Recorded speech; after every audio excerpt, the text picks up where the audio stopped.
at 8:30 at night on a Wednesday night. Was that what he said? He said, and I quote, "Sorry, boys, can't make it tonight. Family picnic tonight. Didn't know about it." Surprise picnic on a Wednesday night. When you have a 6 and 4-year-old daughters, who generally go to bed at that time, who generally we start at 8:30 because he has to read them a bedtime story at 8. I'm finding a lot of holes in this story. Kind of like how I'm finding a lot of holes in the Christian Gonzalez picnic. I didn't read the picnic.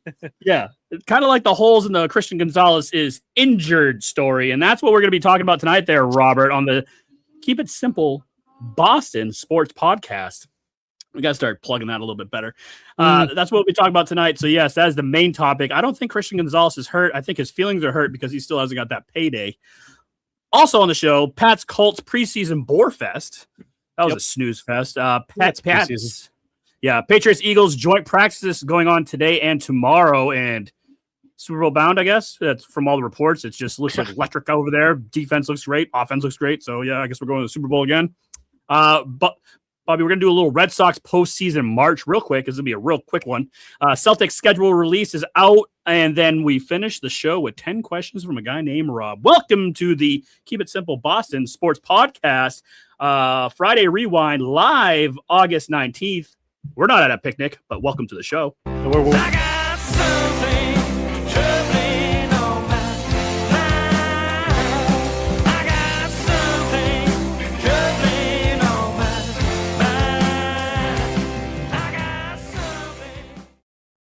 I'm going over under on the amount of times we make fun of this picnic, but if you're watching live and you're maybe at a family picnic on a Wednesday night at 8 o'clock in Maryland, why don't you hit that subscribe button, rate, review, tell your friends, tell your mothers. Bobby, I want to talk about Christian Gonzalez and his quote-unquote injury.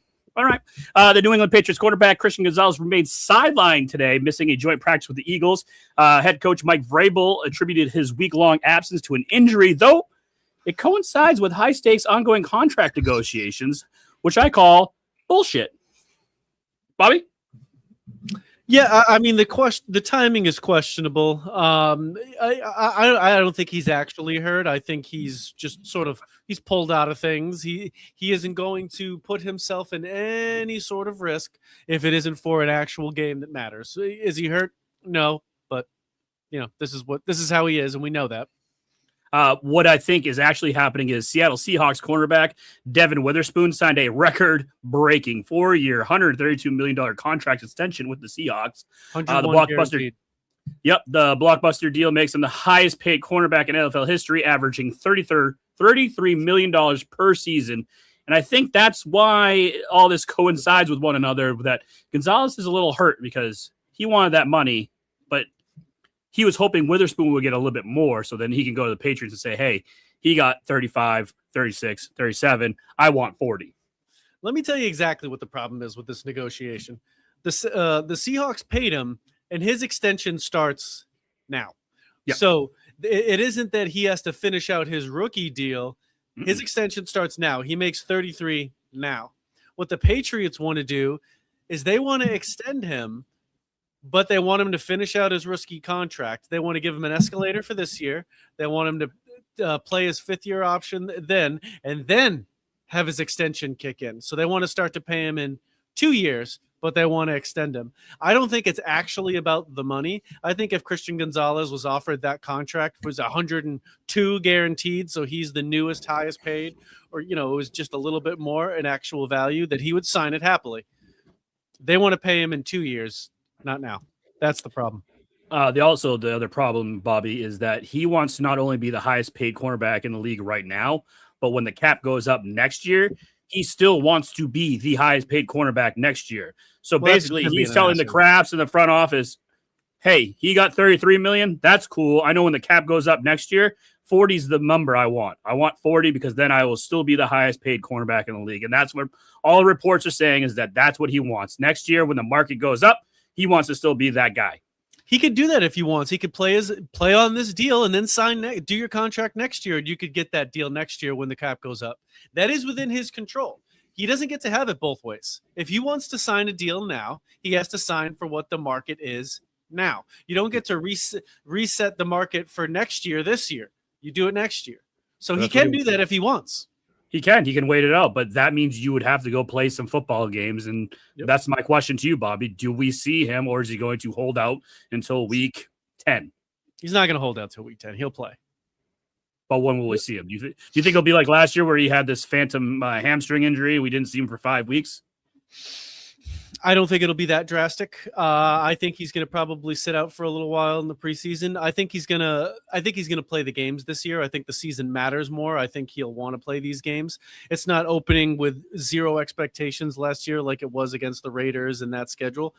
It's going to be primetime games. Like the Patriots are, as you've said already through the preseason, their expectations are getting ratcheted up. We'll talk about how the Eagles practice went. But this team is going to have expectations. They're going to be in the limelight. And if he goes out and performs in these games, you want to drive your value up, go play JSN again the way you did in the Super Bowl on Wednesday night, the first game of the year, and look good again doing it. He should not miss that opportunity. Sit out after a couple of these games, but that opportunity, he should be there. Well, my question to you, Bobby, is that if he does go out and plays 17 games this year and he doesn't look like he did last year, he kind of takes a step back, that's going to hurt his brand even more, because now the Patriots can go, hey, you're not worth the 40 that you're asking for. You're worth the 33 that we probably already set the market for, and that's what we were going to give you, but you don't want that. So does he have to have another not a breakout year, but does he have to have that kind of better than last year type of season this year? If Christian Gonzalez plays 17 games, he'll be good. The guy's good. He is a natural, smooth moving athlete. If he's healthy enough to play all 17 games, he'll be fine. He's too good. He's too good.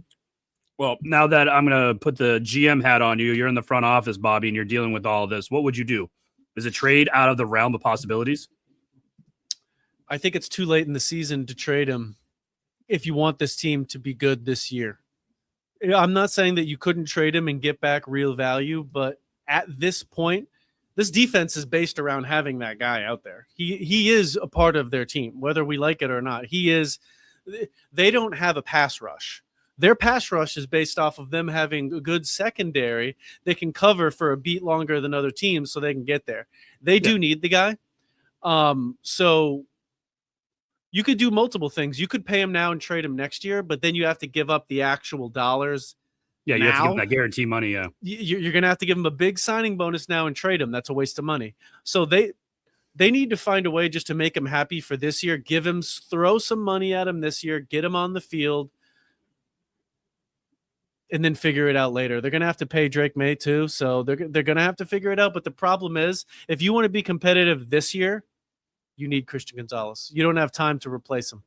No, and you don't want to put all your money into Carlton Davis either. That guy, every year gets hurt. The secondary, like we said, you don't have enough guys to in the depth chart to go for secondary. If someone's gets hurt, you're screwed. Like there's not enough 100%. Guys to step up. I mean, I'm sure there's going to be some guy that says, "Oh, Marcus Jones, that guy," and some other guy that's a fourth string guy, and haven't watched game tape on bullshit.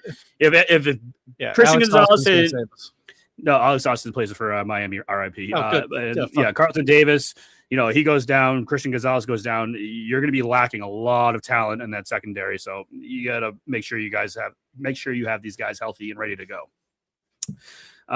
Do you think you'll see him the rest of the preseason? I think you already said that, but yes, no. The only preseason game that I would think anybody's going to play in is this second game because the Patriots play early. He's obviously not going to play on this next game, so why would you play him in the third game when you're the first game of the season on a Wednesday? Nobody for the Patriots is playing in the third preseason game. So anybody that matters if they're going to play in a preseason game is playing on Friday or Saturday whenever they play. Yep. No, I totally agree with you. And if you agree with us, give us that subscribe, hit the rate, review, comment. Yeah, and we're smart and we know everything. And, our ratings prove it. So just hit that like. Yeah. We're crushing ESPN. ESPN's literally firing everybody because of the content we're putting out. The only person we might be firing is Rich because he's at a picnic right now. But other than that, I mean, he called out. He legitimately called out of work today. We work one day a week. One fucking day a week, and he called out. I'm not mad. I'm just disappointed in him. That's it's all. not like he's the only fucking plumber that he. If he was the only plumber on the show, he could fucking have the 3 of us. There's 3 of us, McPhee. Okay, 3. We'll be right don't back. Have the leverage. We'll be right back with Pat's Colts segment called Boarfest. Right back.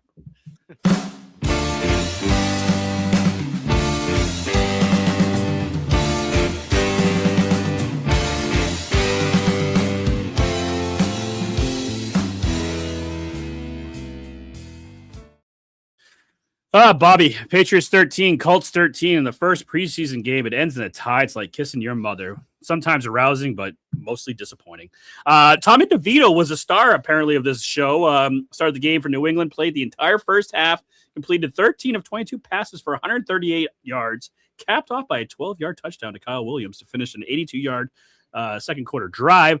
DeVito didn't look too bad from what I saw of him, Bobby. What do you think? DeVito looks like a fine backup quarterback right now. He does. He looks like he's good.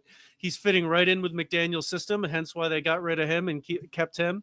I mean, how would you be excited about a backup quarterback? But if Drake May gets a concussion and has to miss a game or two, it looks like we'll be able to score touchdowns in a few games. Yeah, like we'll be able to put up 2 touchdowns in the game, and hopefully the defense can figure it out. So he looks like he's a serviceable backup quarterback in this system. Yeah, he earned his stripes on that game. It shows that he can run with the guys. I mean, obviously, you're playing the Colts backups. There was no one of note out there on the secondary side. I think they were holding a lot of people out. But, yeah, he was slinging the ball, and he looked good at it, And there was a 1 touchdown that he threw off his back foot while getting pressure, and it threw a dime. I forgot who it was to, but it was a dime pass. They ruled it was it holding? I think it was a holding call, and they called it back. But that would have stand. It was a nice play. Yeah. But you know who does look like shit? And looks like a huge bust? That would be one Anthony Richardson. Handed the first half for the Colts to get back into the game rhythm. He went 11 of 14 for passing for 145 yards, added 53 yards rushing, scoring on a 1-yard QB sneak. However, he also committed 2 turnovers. Bobby, this kid blows, but also the Patriots. But also, Bobby, the Patriots defense cannot handle running quarterbacks. When are we going to get it? When are we going to finally address the need that we needed to stop these running quarterbacks? Never. Why would they? Let's just stick some things. It's always best that the same team does the same thing always. So why not? Fuck it. We'll just be bad at it. Running quarterbacks are slowly becoming a thing of the past anyway. Yeah, because Lamar Jackson's going away. Yeah. And now number 1 picks are, Fernando Mendoza. That guy can't run, so we're good. Perfect. But the one thing that did really grind my gears was talk about this defense who forced 4 turnovers. The Patriots defensive unit swarmed the football, forcing 2 interceptions and 2 fumbles. Does this matter when they're playing against fucking scrubs, Bobby? It doesn't matter what the players did, but what it does show that the coaching still they're able to dial things up because they were just kind of throwing random looks at there. I think that the defensive coordinator, I forget his name, he's actually shown to be a very good defensive play caller.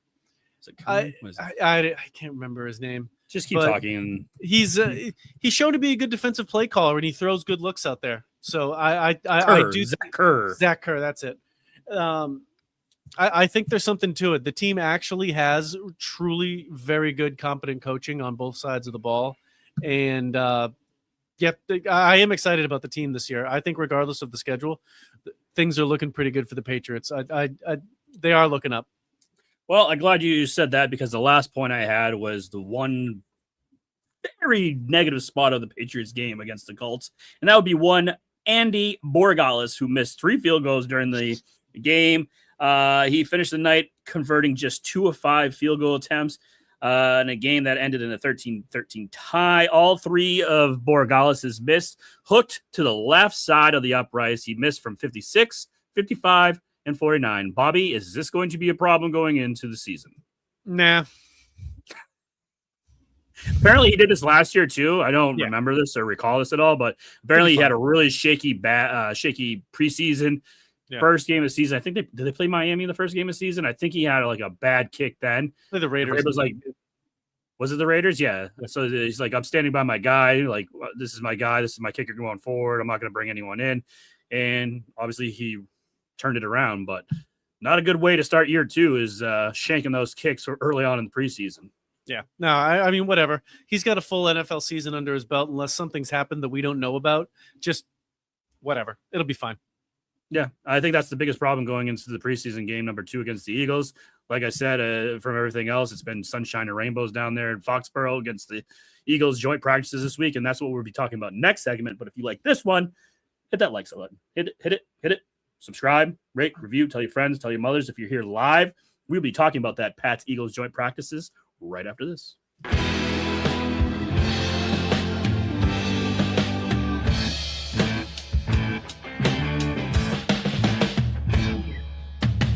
I was getting late.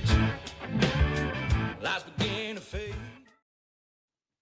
Bobby, I don't know if you know this, but if you do go down to Foxborough, Gillette Stadium, usually it's like out on a field, like the practice field. You can bring your family there and have a picnic there, just so you know. That's good to know. Yep.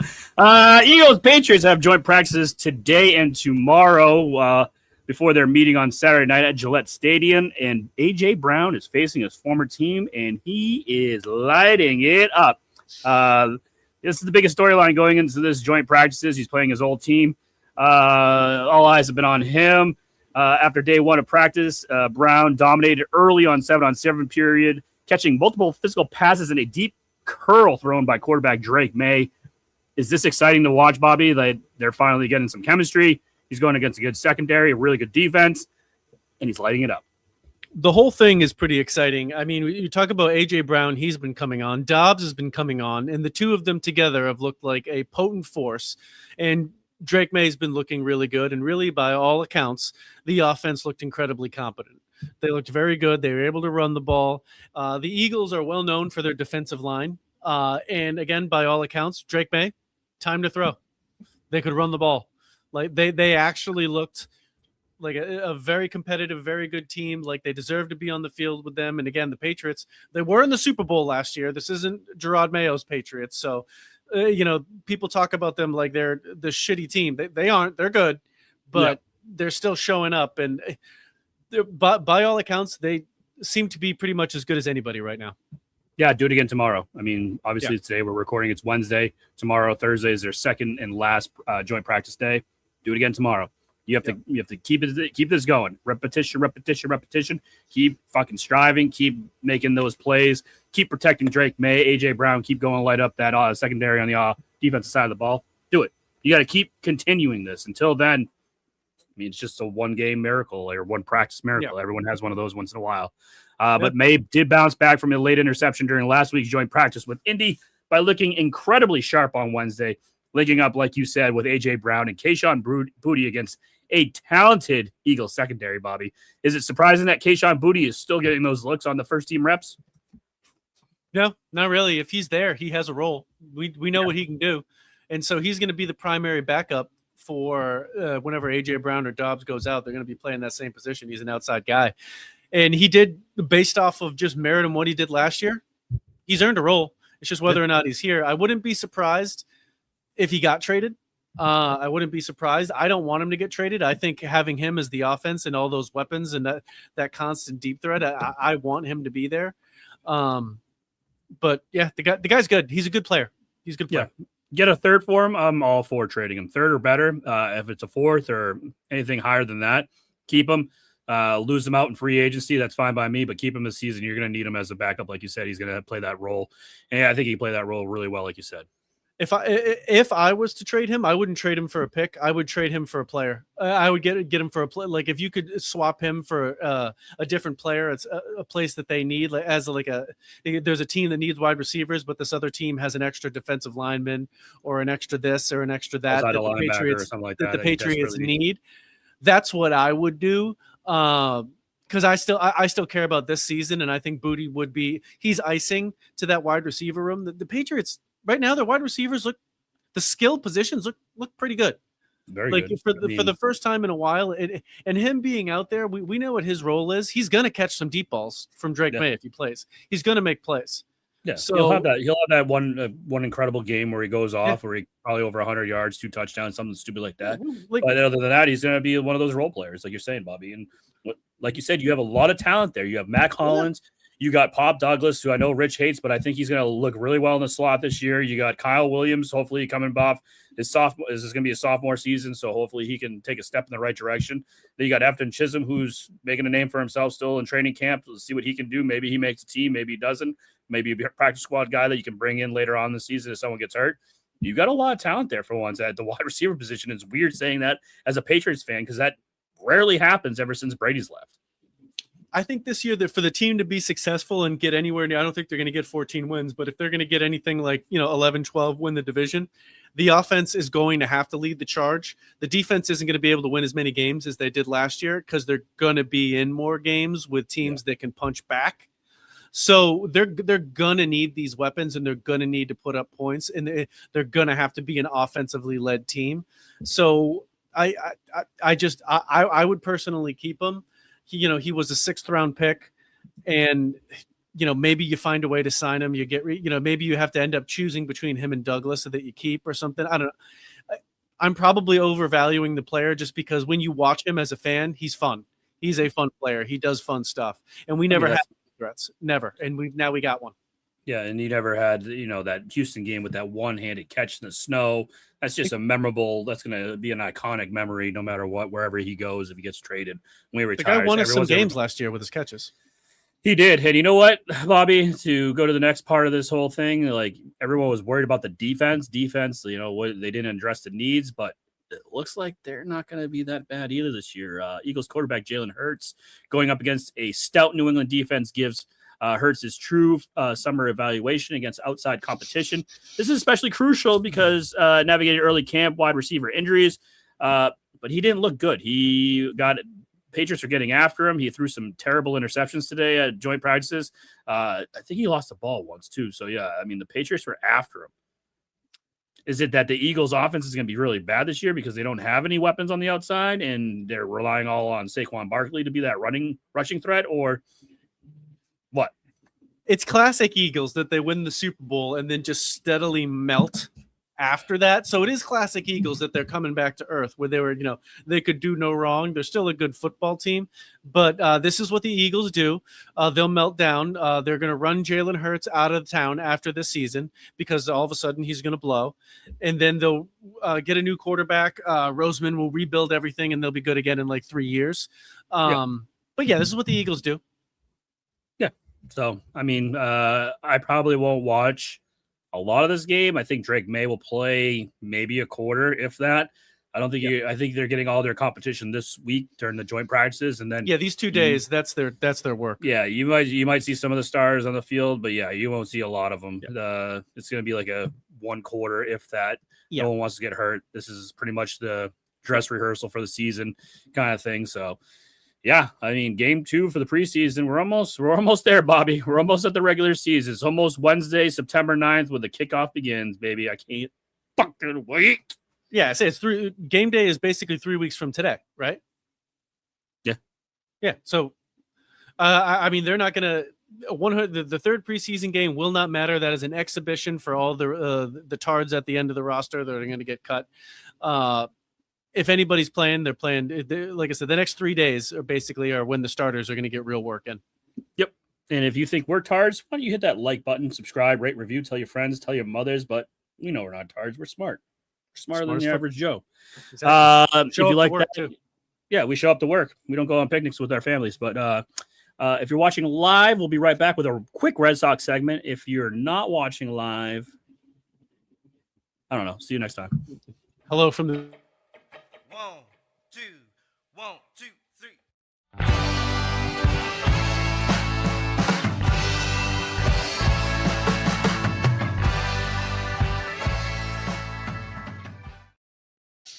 Bobby, you gotta maybe put a hand up or something, so I know you're gonna keep talking because I just feel bad every time I fucking hit the button. Like it's fine. I'm gonna give a silent 3 count and then I'll hit the button. That's how I know you're done. That's all right. No problem. I've had a lot of late retorts today.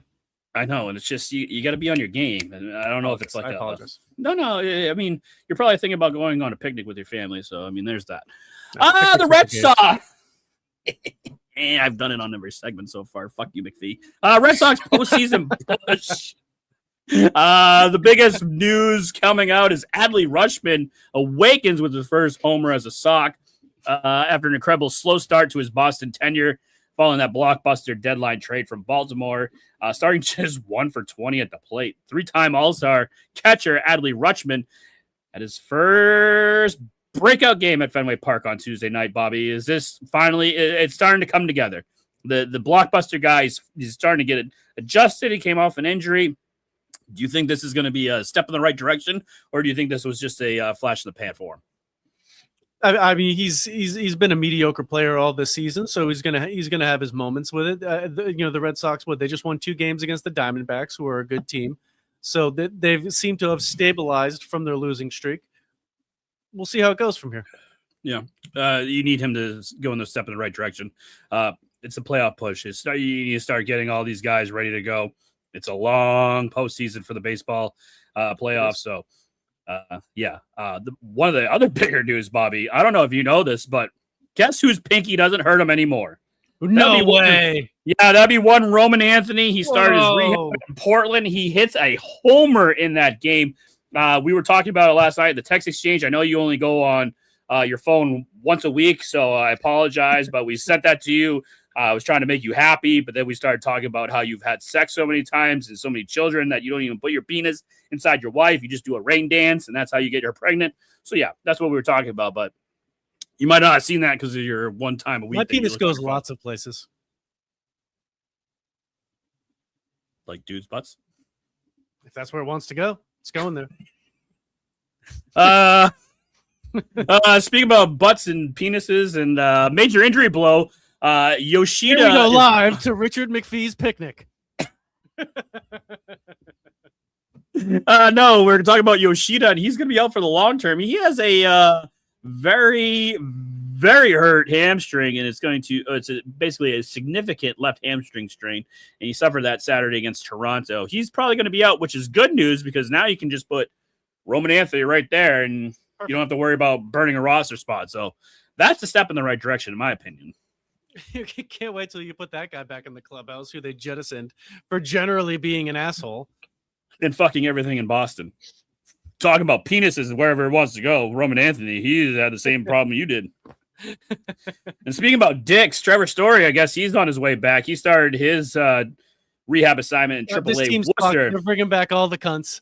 Yep, that's what I was thinking. You were bringing back all the problems that you had. You went on this major run. You guys were gelling. The clubhouse was all in sync, and now you're bringing back cunt number 1, cunt number 2. It's like, are you guys dumb? Like, you are going to have the biggest problem in this clubhouse now that you're bringing these 2 superstars that have the biggest heads in the ball club back to this team and just be cancers to this team. And watch the fucking slump they go on now when these 2 come back. It seems likely. It really does. It really seems like you're going to throw these guys in there, and it's just going to go downhill from there. Everything's going in the right direction, and then, boom, it's September time. Here comes Trevor Story. Here comes Roman Anthony, and boom, right down. They're going to go right down and have a losing streak. Likely. They'll just come in and be like, hey, I heard you guys were cheating while I was gone. Is that true? Is that why you were winning games? How much puss do you think Roman Anthony gets the first week he's back in Boston? As much as he wants. Goddamn right. And you know what? I agree. And if you agree, why don't you hit that like button, subscribe, rate, review, tell your friends, tell your mothers. That was our Red Sox segment. If you're watching live, we'll be right back with a Celtics segment. Celtics schedule releases out, and it sucks. But if you're watching or not watching live and you're listening to us, thank you. We'll be right back, and we'll see you next week. Nothing? No retort? Not this time, no. Okay.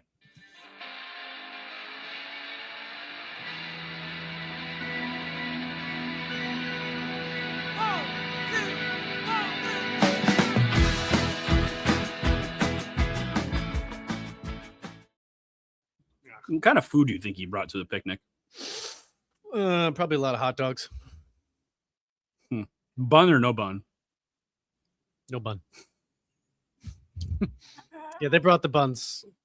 Everybody else brought the buns. Yep.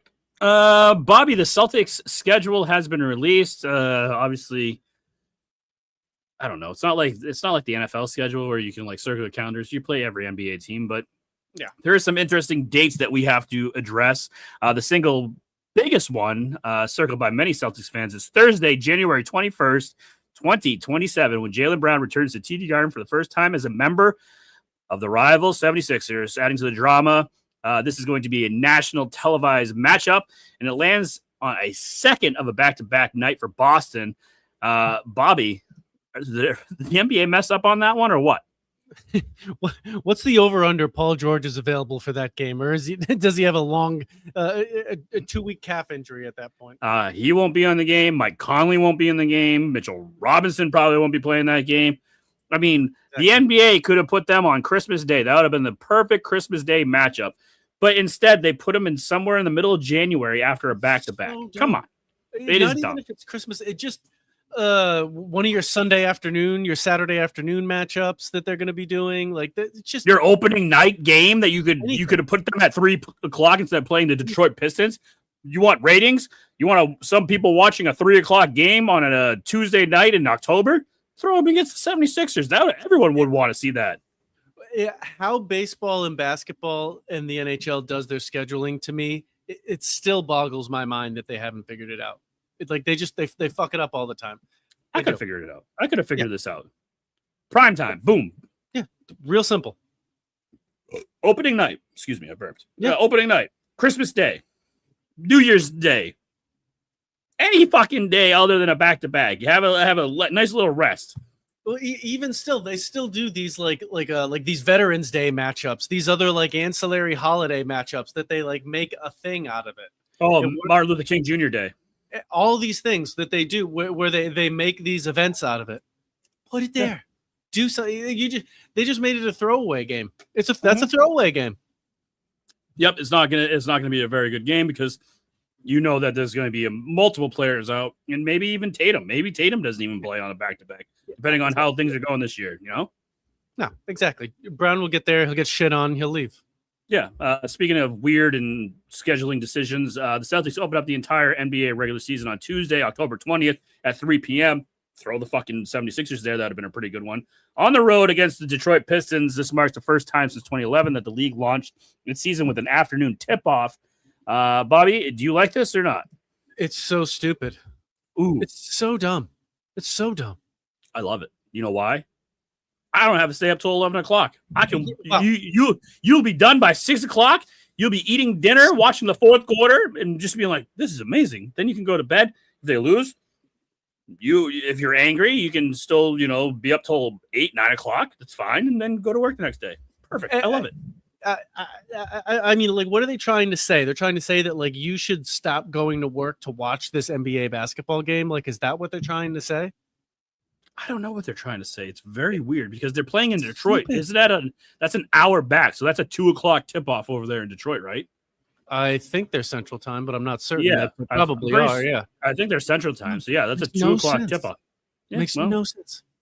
I mean, it makes no sense. I like it though because it helps me out in the long run. Because yeah, listen, I would agree. I would if I was gonna. I don't want to stay up late on a random Tuesday. So it's just, I don't know. I don't understand what they're doing.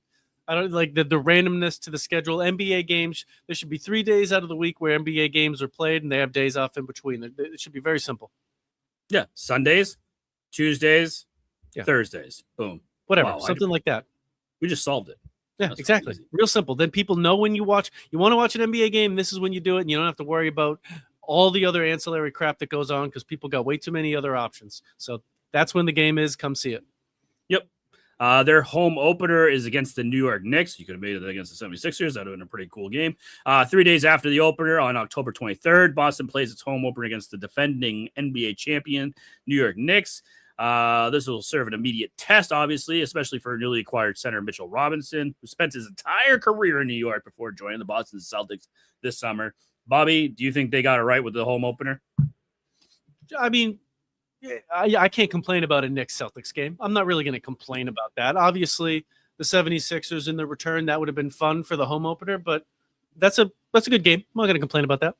No, But the nerds, they have an agenda, and they're not very happy about it because Boston Celtics drew the short end of the stick regarding rest. The Celtics are scheduled for 16 back-to-back games, up from 13 last season, above the league average. More concerning is the front-loaded nature of the stress. Celtics play a back-to-back sequence during each of the first 6 full weeks of the season.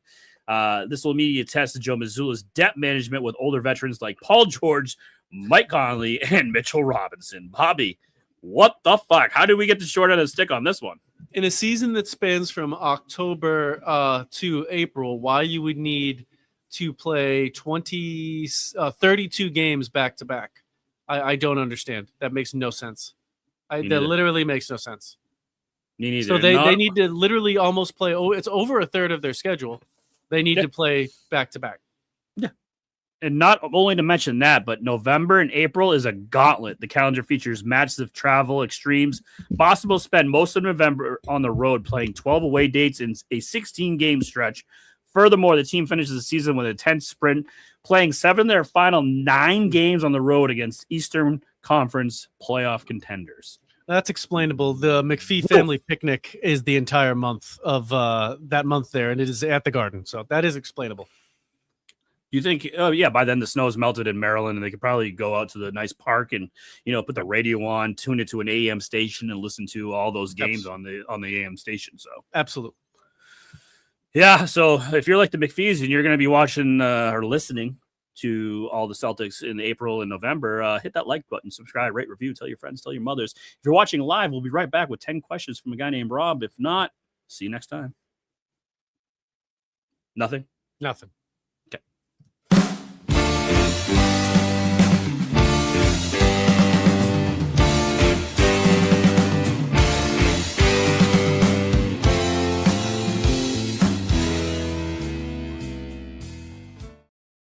It's just like that guy looks like me, but there's just something off.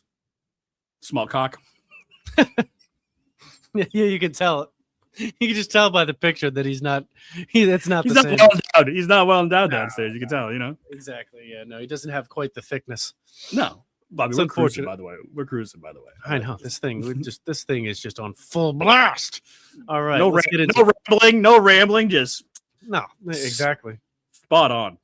Yeah, exactly. Teach a thing or two about efficiency. Will Puka Nacua and Myles Garrett injuries be a lingering concern, Raymond? No, the concern would be Puka Nacua beating up a girl again, but that's just me. I mean, Myles Garrett, he does all sorts of weird shit, doesn't he? Yeah. Puka, I think he bit a girl, and they showed the bite marks that he bit the girl. It was fucking weird. It was a weird bite mark. Ugh. Yeah, he's into some weird shit. The Myles Garrett thing, I'm not concerned. I mean, that guy's going to walk into week 1 and probably have 3 sacks. Yeah. I think he will. But Puka, I'd worry about. Puka is one of those guys that he is that guy. He is Stafford's safety blanket. You if you're a Rams fan, you want him healthy, ready to go week 1. You don't want this to be a problem going forward. Yeah, if I was the Rams, I would have like a handler that always walks around with Puka to make sure he doesn't do weird shit. The dude's an absolute baller, but I think he's crazy. He has like a crazy brother, right? He has a legitimate crazy brother. Am I accurate here? I thought I read that somewhere. But yeah, I would watch out. Other than that, I mean, this is what the Rams do. Like I said, they're not going to play in the preseason. They'll be fine for week 1, but I mean, they're obviously 2 big stars and they're injured at the moment. Yeah, not good for the odds-on favorite Super Bowl champs this year. No. In another sale in the professional sports, the San Diego Padres sold for $3.9 billion. Raymond, why in the hell would anybody pay $4 billion for the Padres? I don't know, but were you doing the show with us, or was it Bill at the time? But basically, they like fucking put all their money into all these superstars. I think you were doing the show with us at that time. Maybe. But we're like, they're gonna fucking go bankrupt with the way they're spending all this money because they've never been known to spend that kind of money, and now they just sold for $4 billion. Yeah, I mean, and that text exchange last night, the one that we were talking about, it's all these corporations buying these hedge fund companies. Yeah, the money in sports is gross. It is gross. It's very gross. It's gross. Like I just, when I was doing the 10 questions things and I saw it, I read a brief article about this.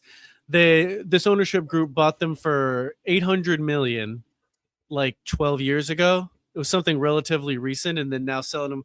So obviously they evaluated this thing for $3.9 billion, and they're like, "Oh fuck yeah, like sell this immediately." Yeah. And that currently is the highest a baseball team has ever gone, because a baseball team hasn't sold for a long time. The last one was like the Mets for like 2.5 or something like that. Whenever the last time the Mets were sold, with Cohen. No, what was the guy's name?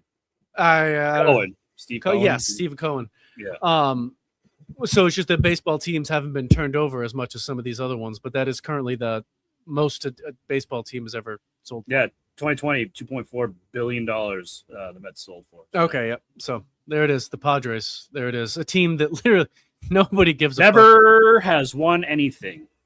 It's just like it's The such Buffalo an irrelevant. Bills, the Buffalo Bills of baseball, the San Diego Padres. And it's not even that, they're just so like such an irrelevant, out of the four major sports leagues, like they're one of the bottom five, like irrelevant, like nobody cares about. Yeah. Yeah. It's They're just, not even like lovable losers. It's just like the Padres. Who gives a fuck? yeah. It's just like, Yeah. I'm sure it's great to play for them. You live in San Diego, you're rich and you live there, and sure it's great awesome. weather and shit. Yeah. But Yeah. Just nobody gives a knows fuck? who you are. yeah, because they don't have fans. They don't have real fans. It's like the Florida much. teams, you know? So. Pretty much.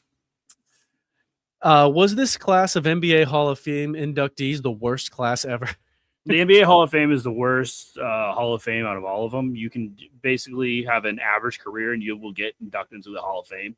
The biggest one was the 96 women's Olympic team. Yeah. But other than that, Mike D'Antoni got into the NBA Hall of Fame. This year it was Doc Rivers and Amari Stoudemire. What the fuck? Doc Rivers, biggest losing coach. Basically, the big three helped him Starting get that five, still undefeated. Yeah. Amari Stoudemire. Who else is in there? Doc Rivers, Candace Parker. Yeah, it's literally Mike like D'Antoni. Yeah, I mean that is a lineup of hot garbage. Yeah, and then there's some Joey Crawford. The ref got in there. Get the fuck out of here. Yeah, a couple of women got in there from the WNBA. But yeah, gross. I saw that and I'm like, this is disgusting. Like these Hall of Fames need to figure it out. Like, have some class.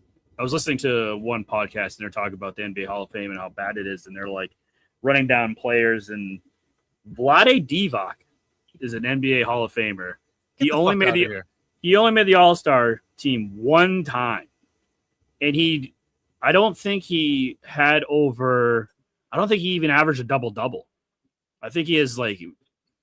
He's in the Hall of Fame? Are you fucking with me? Vlade Divac is in the Hall. Hold on a second. Christ. Yeah, Vlade Divac. Vladdy Dotty. He likes to party. I'm trying to find his career stats real quick to tell you, because it is bad. He averaged 11 and 8, and he's a Hall of Famer. Are you fucking with me? That guy, what? He's a one-time All-Star, and he made the 1989-90 All-Rookie team. That is gross. Yep. Vlade. Yeah. Oh my god! One of the whatever. absolute fuck the NBA Hall of Fame. Oh yeah, it's the worst. It's the worst Hall of Fame. Yeah. That is disgusting. One of the first European players. That's probably why he got in, because he was one of the first European players. Whatever. That's gross. But you can go back. You could go through like who is the worst Hall of Famer in the NBA, and you'd be surprised who some of these people are that get pulled up. Oh my god, yeah, he's up there. Like whatever. He was a good NBA player. He was fun. He was a fun player to watch. Whatever. But Hall of Famer, no. He got traded for Kobe Bryant. Technically, he did. That's all right. Never mind. It's two Hall of Famers traded for each other. There it is. Very good. There it is. Yeah, there it is. Did the Bucks make a mistake not giving Baker his money? Yeah, because he's going to be fucking spiteful. He's going to have an electric season. He plays in a terrible division, and then he's going to go somewhere else and get paid handsomely. Here's the problem. When Baker is a spiteful little cunt, he plays like shit. When he calmed the fuck down and acted like a normal person, he was good. So he's going to fuck him. He's going to fuck his own shit up this year, because he's back to being a spiteful little cunt. When he actually like calmed down and looked like a normal, mature human being, he was good. But I don't know. No, I think he's going to fuck the whole thing up. I disagree. I think he's going to have an electric season. You got to remember, he plays in the MC South. You got the Panthers, you got the Saints, and you got the Panthers, Saints, Falcons. Ugh. Yeah. No, I know. Yeah, he's gonna fuck it. There's 3 wins right there. 3 wins. Boom. Right off the bat. Yeah, okay, he's gonna go 3-3. Actually, 6. Actually, Okay, 6 there you wins go, right 6 there. wins, whatever. 6 wins. And then he's gonna be 6-11. Whatever. He's probably gonna still be in the 4th place for the NFC division for the Probably, playoffs. yeah, so. exactly. Probably wins the division at 6-11. There we go. Yep. We agree. Would you rather be the dictator of a small country or incredibly wealthy and anonymous? Dictator of a small country. Absolutely. That is That's the only answer. No That's the fucking only brainer. answer. When I was No reading that, brainer. I'm like, there's no way he wants to be wealthy and anonymous because I always try to get into your brain. There's no fucking brainer. way. You want to be a dictator in a small fucking country, and Fuck you are yeah. just most powerful man in the country. Yep, Exactly. sign me up. Just fucking posters and billboards of my dick everywhere. Just be fucking I great. would ban picnics with your family too. I Like know, that'd be dude. my first law. No fucking picnics. If you No, call no out, if you picnics call on out a of work- Wednesday. you know, Done. if you call out of work to go to a fucking family picnic, it's just behead him. Yep. Behead him. Cut his head off. Make his family watch. Yep. Get rid of it. Yep. Get rid of him. Disperse the family. Have them deported. Yep. They're gone. Yep. Bye-bye. Yeah, exactly. No, that is being the dictator of a small country just sounds fucking dope. Oh yeah. You live in a huge palace, no matter what. And like Yeah, exactly. you'd have people fanning you. You could have guys Exactly. fanning you, girls Constantly fanning you. That's- oppressing and taking from other people. Oh, sounds so good. Can't wait. Can't wait one day, hopefully. Speaking of pretentious, is there anything more pretentious than 6 rich siblings fighting over a $12 billion asset? What's that show? On HBO? Oh, I know what you're talking about. Yeah. It just reminds me of that show. Mm, Oh, what Yeah. the fuck's it called? no, I know. I can see the. I can like see show Yeah. about family fighting over money. HBO rich family show. Hold on. Succession. Succession. That's what it Yeah. is. Yeah, Yeah. exactly. That's basically Succession right there. That's what it all. It about. is. Yeah, the 5 siblings won out. They want their money, and Jeannie's like, "Fuck you guys." Yeah. Of I course, just, of course. yeah, I know. What a It's just- stubborn bitch. I know. Fucking rich people problems, assholes. Yeah. Yeah. Roger billion- just said, "Oh Oops, no, sorry, God, go ahead. no. I was gonna say 2 billion is not enough for her. She wants more. She does. She Yeah. wants more. She wants to control the Lakers." Yep. Roger Goodell said that he has no doubt when asked if there'll be an internationally based NFL team. Thoughts on this? Hopefully, he's talking about like Toronto, maybe, Mm, but Fair. overseas. But he says overseas, so he that did say has overseas. to be. So he is talking about Europe. That's so. He's fucking talking about stupid. London. It's fucking Yeah, stupid. it's stupid because then you It's have fucking to arrange it so that whoever goes there, you come back and you have to have a bye week because they're playing back stateside, and then when they go there for a away game, it's gonna be such a fucking shit show. I hope it doesn't happen. I can't see it happening. No team has ever done this before. No league has ever done this before. So yeah, I hope it doesn't happen. It would begin to signal the end of the NFL with them getting that Oh, fucking yeah. greedy to do that. Yeah. Like just just fucking like do what's right. Don't fuck this up. Don't fuck it up. Every other league, I sit here and rant about how fucking stupid the NBA and baseball are and all the stupid shit you do. You start doing shit like that, then yeah, that's about as dumb as it gets. It just like the NBA could get away with some shit like that to do something like that. Like I don't even know. I don't know. I mean, I don't think any fan base would like that at all. I mean, because now It's you're just the way- watching games. You'd have to watch your games at like 6 a.m. because obviously when you watch Premier League games for soccer, those games are on prime time for them, I think, right? Yep. No, they are. I don't mean No. in like a regular season, like where an NBA team is literally housed out of there, but like they could hold tournaments there. They could do Yeah. things like they could do stuff that way. And basketball is just different than football. It's just a different thing. Yeah, And- 17 games. Yeah, it just there's only 17 games. Like keep them where the people that care about them. Like don't Yes. like just don't do it. They don't agree. actually care about it. They don't. If you want to broaden the horizon out there and make more eyes on it, bring the NFL Europe back. Yeah, I mean, do that. Have them go. Like that. Have them compete after the Super Bowl. Have them compete with the USFL Exactly. or XFL, whatever the fuck it is nowadays. But do that, Then they have their little springtime shit, and you could have guys there that pop off, and then you could bring them stateside for the fall. So do that instead. I don't want a team over there. No, I don't either. I have no idea what would it be. Here's a good topic. We've already discussed this. What sort of a picnic happens at 8:30 on a Wednesday? Now, great question, because we do the show at 8:30 on a Wednesday, sometimes Tuesday, depending on the Queen's schedule. But he says we can't do it until 8:30 because he has to read his children bedtime stories at 8 o'clock, and that's why we go to 8:30. Now he's saying that he is letting his 2 children stay up past 8 o'clock, no bedtime story, eating in a park with family at 8:30 p.m. when it's pitch black out right now. I don't know. This is the weirdest thing I've ever heard in my entire life. I mean, if you didn't want to do the show tonight, just say, hey, guys, I got shit going on. Can't make it. Don't tell us you have a fucking family picnic at 8:30 at night. Come on. I think clearly our HR department, because we've grown so big, the benefits package that we're offering at this point is too lucrative for him to feel so comfortable to use his time in this manner. Yeah. It's fine. We'll deal address with it next week. We'll address it in the staff meeting. Yeah. We'll address it in the staff meeting. Yep. Here's a good one. Did the Celtics owners try and distance himself with the recent comments he made publicly about the Jaylen Brown trade, about how he backed Brad Stevens and the front office's great idea? Did you see these quotes? I didn't. So why don't you enlighten me, please? Here, I'm gonna pull it up real quick. I knew I should have had it there. Hold on, let me pull it up, and I will read these quotes to you. Sure, it's not from his wife's book. Is that her upcoming book about getting plowed by Jaylen Brown?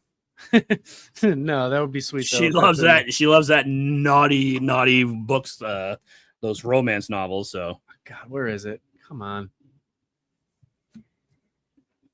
All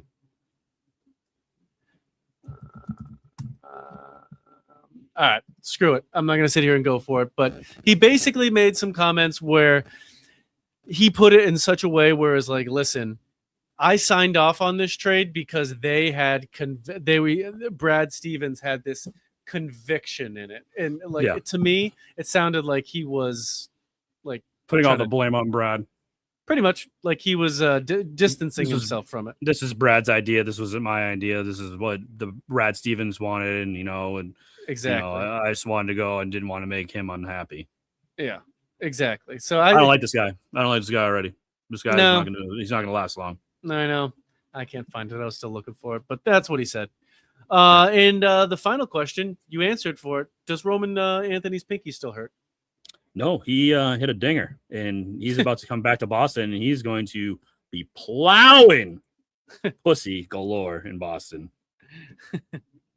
I'll believe it when I see it. That guy's a massive pussy. Yeah. He has been out for so long. That's it. That's 10. Wow. Well, this has been the Keep It Simple Boston Sports Show with Chief Bobby and Dr. Big Mac. If you liked what you heard, if you like Boston sports, hit that like, subscribe, rate, review, tell your friends, tell your mothers, and we will see you next week. Maybe Tuesday, maybe Wednesday, maybe at 8, maybe at 8:30. We don't know. Maybe there's a picnic going on. No clue. I might use my time next week. Maybe I'll use my time next week. But until then, you guys will all be on the. You just have to wait and see. Bye now. Later, nerds. You good? That was good. Fuck you, Langevin.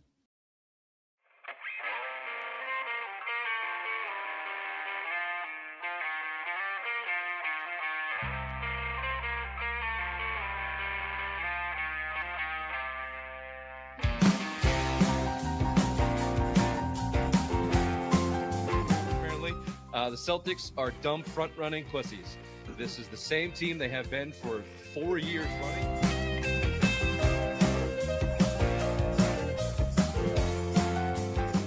Well, my worst nightmare came true. Missoula and Mayo are friends. What the fuck? Apparently, they've known each other since Virginia. They have these docking sessions where they talk about ball and managing people.